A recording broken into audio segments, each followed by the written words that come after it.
PodCast Monologue, Camouflage and Reflection. You know that moment in Disney's Monologue where she's staring in the mirror and singing, "When will my reflection show who I am inside?"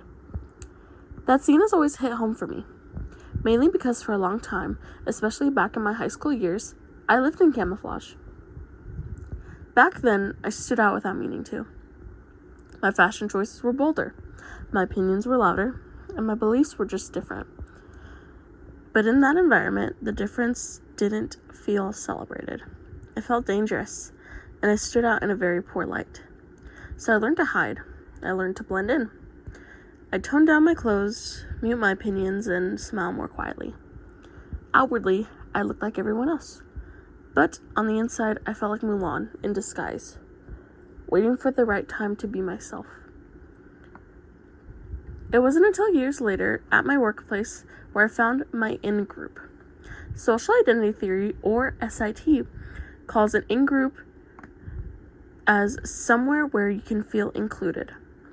Perry et al. 2022 describes how our sense of self isn't formed in isolation, but through the groups that we identify with.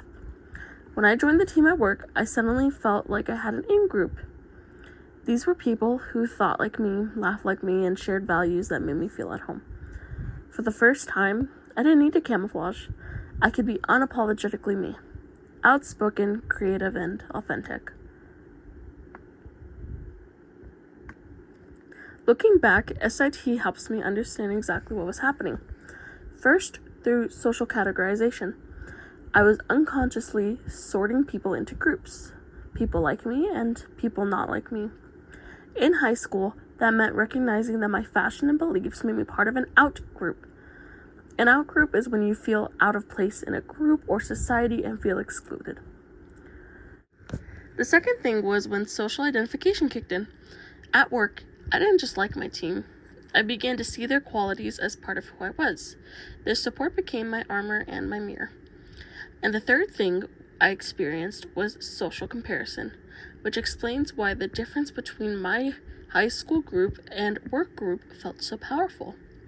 I was constantly measuring my sense of belonging and worth based on how each group saw me.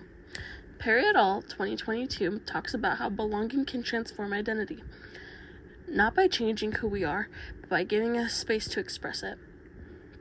That's exactly what I experienced. My camouflage wasn't a costume that I wanted. It was an armor, a way of protecting myself that I thought I needed. And finding my in-group helped me lay my armor down. Now when I think about Mulan's reflection, I realize it wasn't that she didn't recognize herself. It was that the world hadn't given her a mirror where she could see her true self shine. And that's what finding my in-group did for me. It gave me my mirror. Thank you very much.